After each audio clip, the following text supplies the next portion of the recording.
To ask God our Father for help in our need. Ave, Ave, Ave Maria. Ave, Ave, Ave Maria.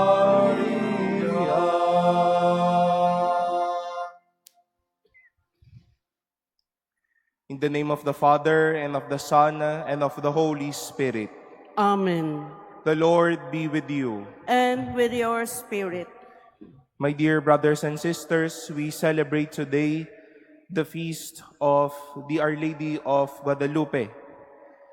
We turn to the motherly care of the Blessed Mother and ask her to accompany us as we prepare for the coming of Christ, her beloved Son, that we may always find the rescue to God's loving protection and presence. For us to be less unworthy to celebrate the mysteries of Christ's love, let us implore the forgiveness by which we are all redeemed and saved.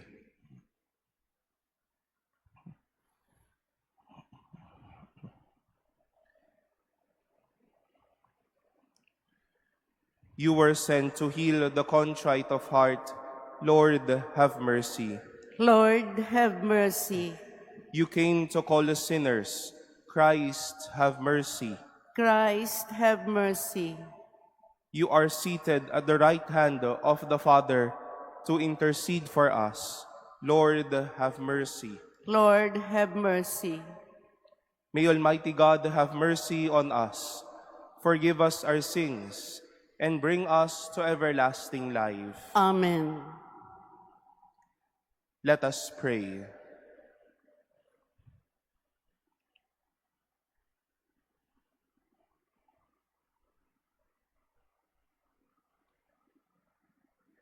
O God, the Father of mercies, who placed your people under the singular protection of your Son's most holy mother, grant that all who invoke the Blessed Virgin of Guadalupe may seek with ever more lively faith the progress of peoples in the ways of justice and of peace. Through our Lord Jesus Christ, your Son, who lives and reigns with you in the unity of the Holy Spirit, God forever and ever. Amen. Please be seated.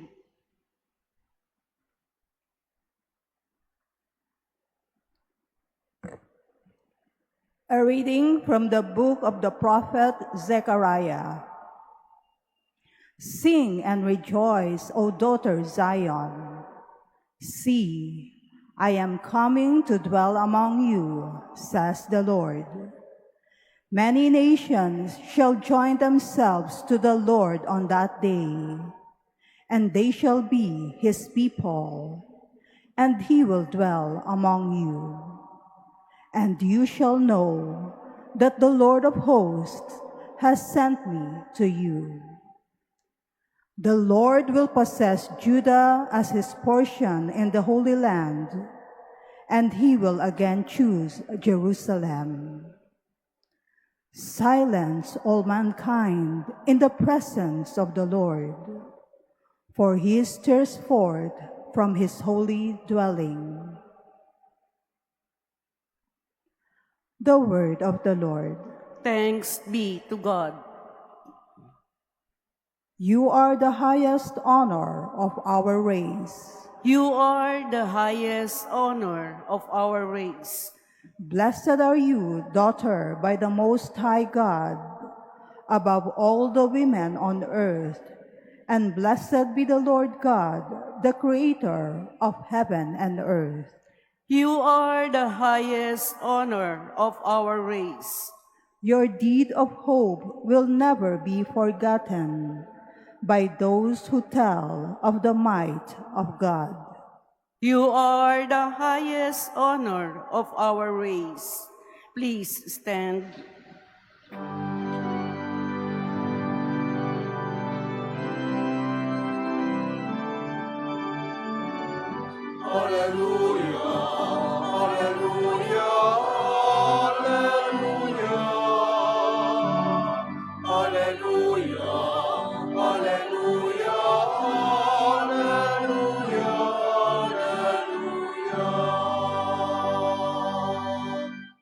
Blessed are you, Holy Virgin Mary, deserving of all praise. From you rose the Son of Justice, Christ our God.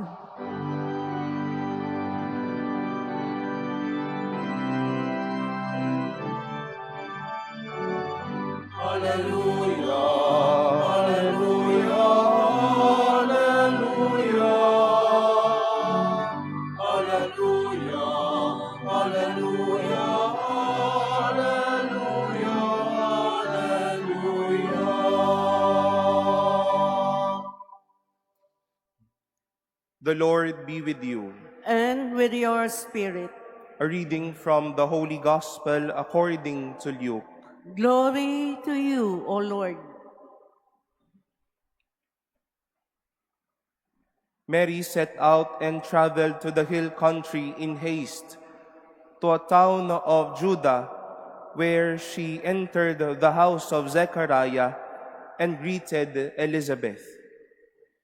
When Elizabeth heard Mary's greeting, the infant leapt in her womb, and Elizabeth, filled with the Holy Spirit, cried out in a loud voice and said, "Most blessed are you among women, and blessed is the fruit of your womb. And how does this happen to me, that the mother of my Lord should come to me? For at the moment the sound of your greeting reached my ears. The infant in my womb leapt for joy. Blessed are you who believed that what was spoken to you by the Lord would be fulfilled." And Mary said, "My soul proclaims the greatness of the Lord. My spirit rejoices in God, my Savior."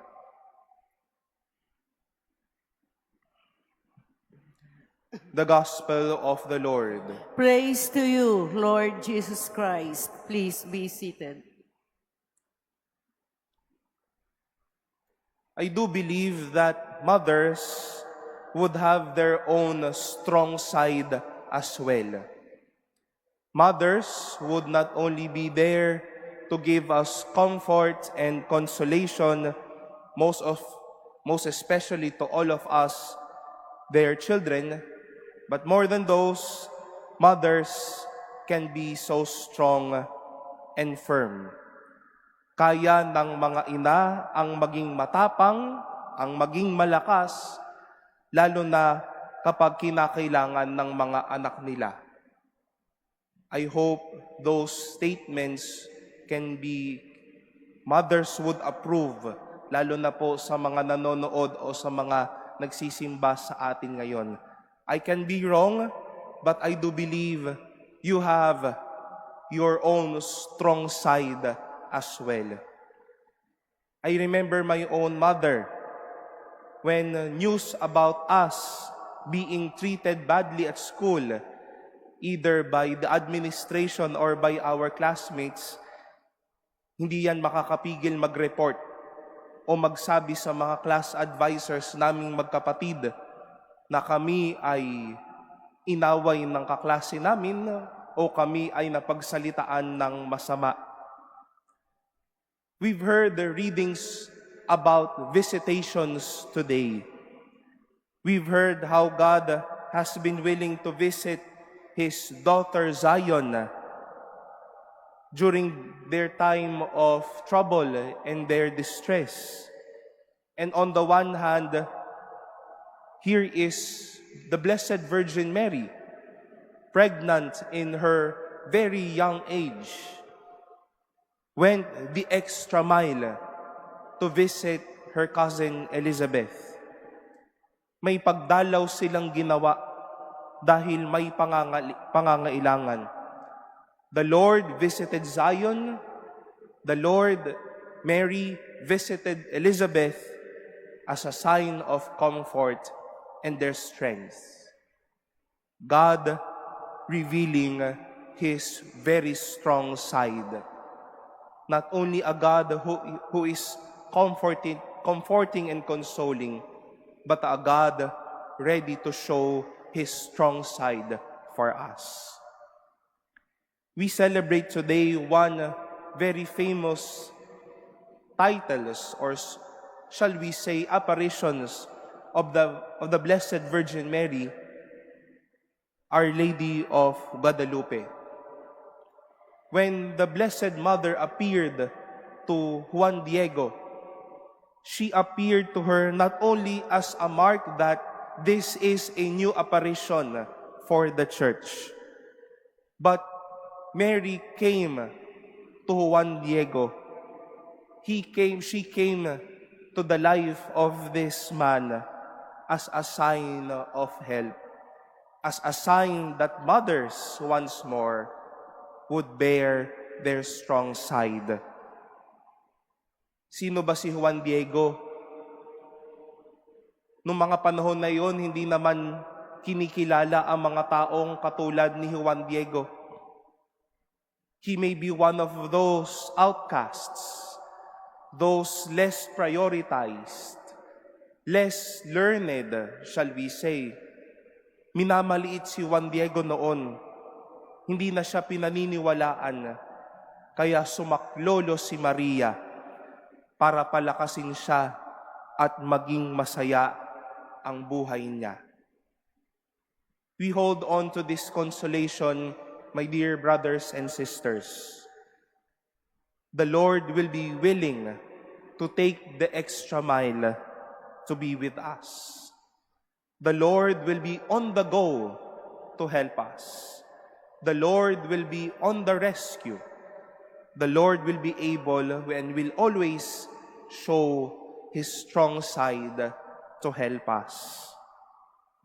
As mothers can be as consoling as they can be strong and firm, most especially when we would need it. Dahil hindi pabayaang Diyos, ayaw niyang nag-iisa tayo, natatalo tayo o bumabagsak tayo. God will visit us. Mama Mary will visit us and give us the consolation we ever need.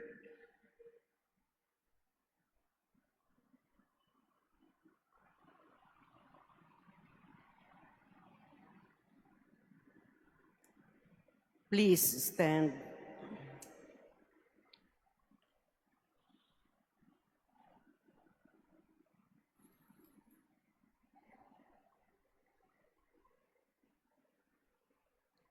The Lord Jesus praised John the Baptist for bringing the people to God by preaching repentance. In prayer, let us intercede for the people of the world and their needs.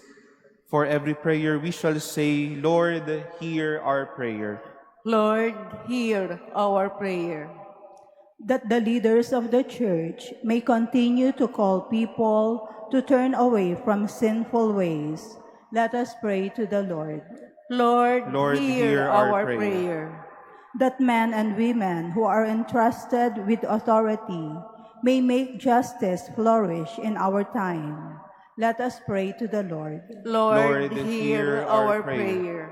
That the poor and the downhearted may hear the good news of salvation, let us pray to the Lord.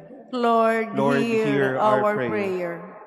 That we may hold on to what is good and avoid every form of evil, let us pray to the Lord. Lord, hear hear our our prayer. prayer. That the faithful departed may see the salvation of God in His kingdom, let us pray to the Lord. Lord, hear our prayer. prayer. Let us pray in silence for our own intentions and lift up to the Lord all the intentions offered in this Mass and our prayers for one another.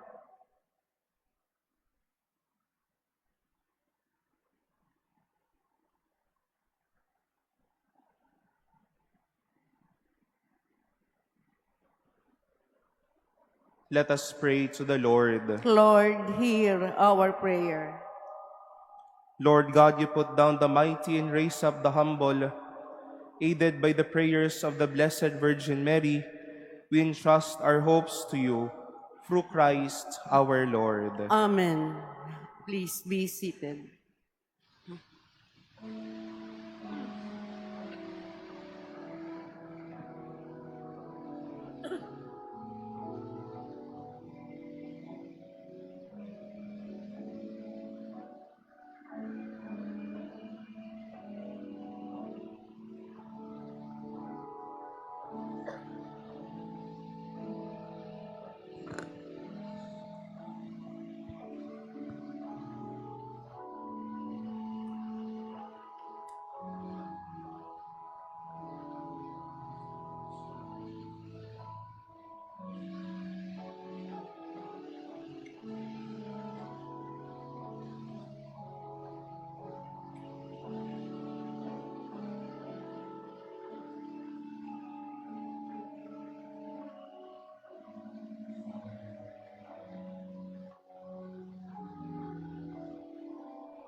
Please stand.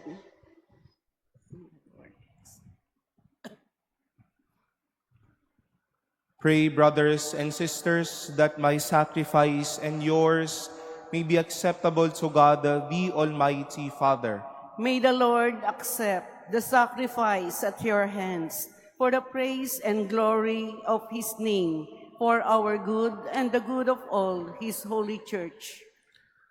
Accept, O Lord, the gifts we present to you on the feast day of Our Lady of Guadalupe, and grant that this sacrifice may strengthen us to fulfill your commandments as true children of the Virgin Mary, through Christ our Lord. Amen. The Lord be with you. And with your spirit, Lift up your hearts. we lift them up to the Lord. Let us give thanks to the Lord our God. It is right and just. It is truly right and just, our duty and our salvation, to praise your mighty deeds in the exaltation of all the saints, and especially as we celebrate the memory of the Blessed Virgin Mary, to proclaim your kindness as we echo her thankful hymn of praise. For truly even to earth's ends you have done great things, and extended your abundant mercy from age to age. When you looked on the lowliness of your handmaid, you gave us, through her, the author of our salvation, your Son, Jesus Christ, our Lord. Through him the host of angels adores your majesty and rejoices in your presence forever. May our voices, we pray, join with theirs in one chorus of exultant praise as we acclaim. Holy, holy, holy Lord God of hosts, heaven and earth are full of your glory. Hosanna in the highest. Blessed is he who comes in the name of the Lord. Hosanna in the highest. Please kneel.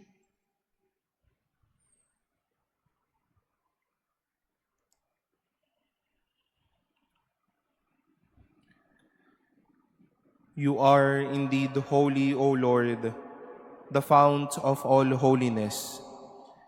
Make holy, therefore, these gifts, we pray, by sending down your Spirit upon them like the dewfall, so that they may become for us the body and blood of our Lord Jesus Christ.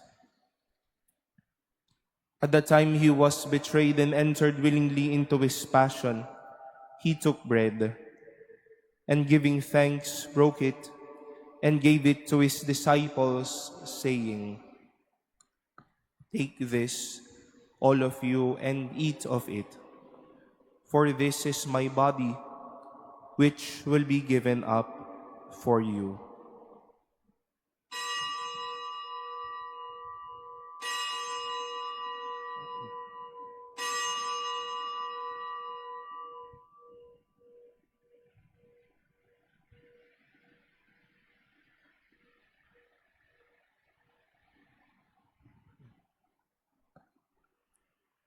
In a similar way, when supper was ended, he took the chalice, and once more giving thanks, he gave it to his disciples, saying, "Take this, all of you, and drink from it. For this is the chalice of my blood, the blood of the new and eternal covenant, which will be poured out for you and for many for the forgiveness of sins. Do this in memory of me."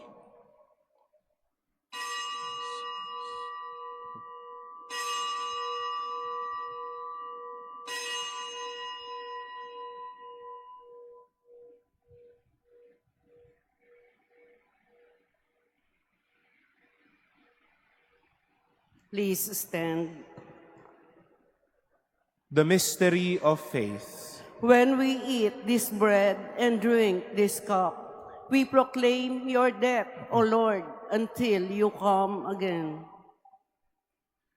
Therefore, as we celebrate the memorial of his death and resurrection, we offer you, Lord, the bread of life and the chalice of salvation, giving thanks that you have held us worthy to be in your presence and minister to you.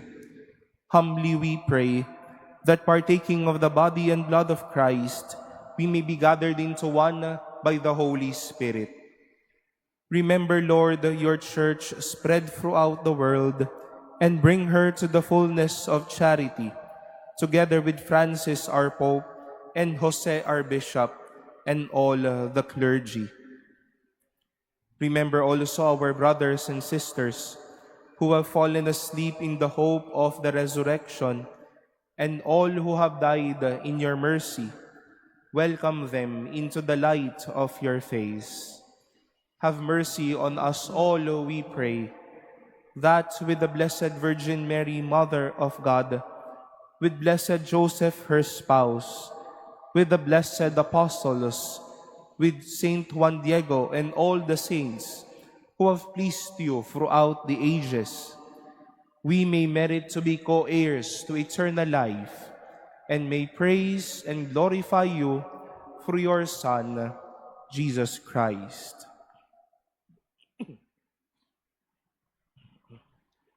Through him and with him and in him, O God, the Almighty Father, in the unity of the Holy Spirit, all glory and honor is yours forever and ever. Amen.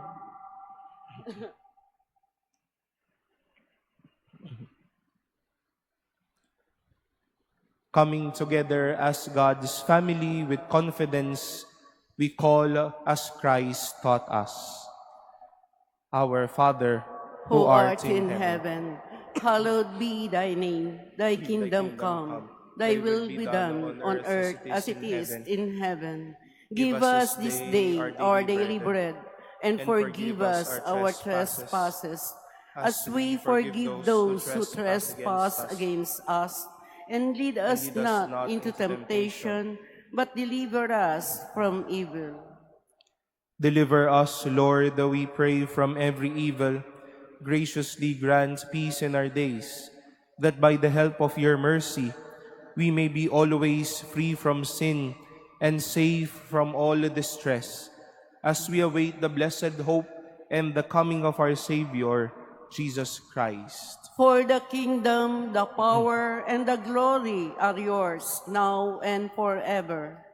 Lord Jesus Christ, who said to your apostles, "Peace I leave you, my peace I give you," look not on our sins, but on the faith of your church, and graciously grant her peace and unity in accordance with your will, who live and reign forever and ever. Amen. The peace of the Lord be with you always. And with your spirit. Let us offer each other the sign of peace.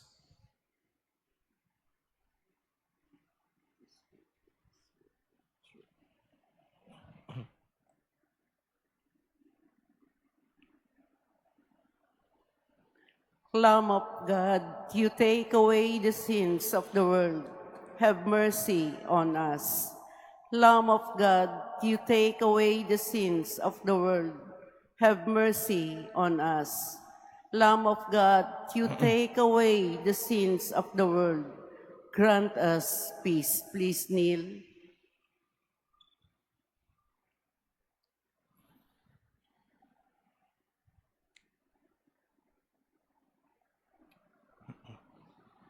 Behold the Lamb of God. Behold him who takes away the sins of the world. Blessed are those called to the supper of the Lamb. Lord, I am not worthy that you should enter under my roof, but only say the word, and my soul shall be healed.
Kandilang may ilaw sa muntiang korona, pag-asa ang dulot sa mundong naghihintay.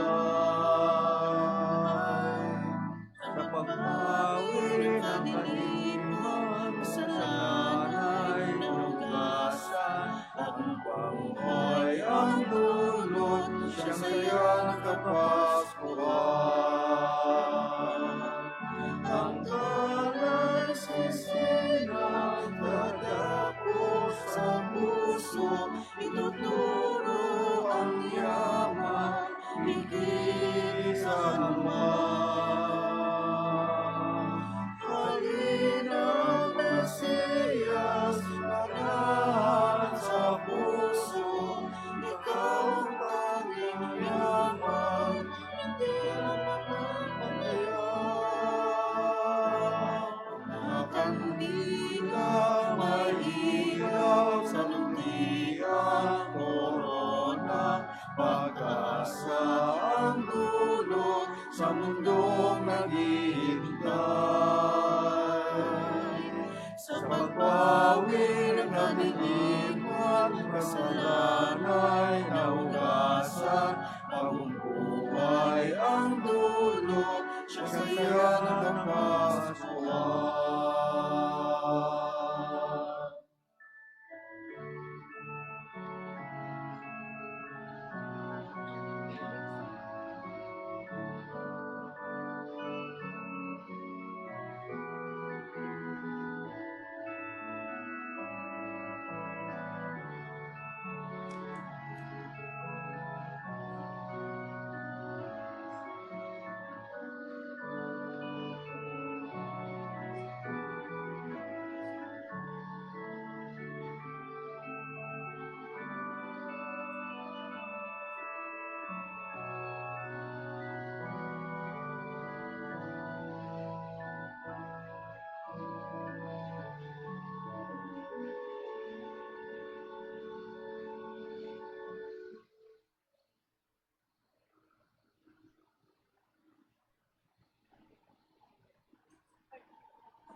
Please stand. Let us pray.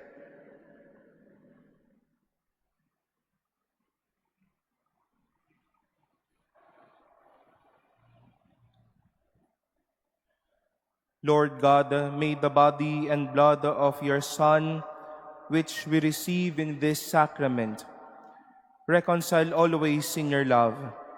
And may we who rejoice in Our Lady of Guadalupe live united and at peace in this world until the day of the Lord dawns in glory.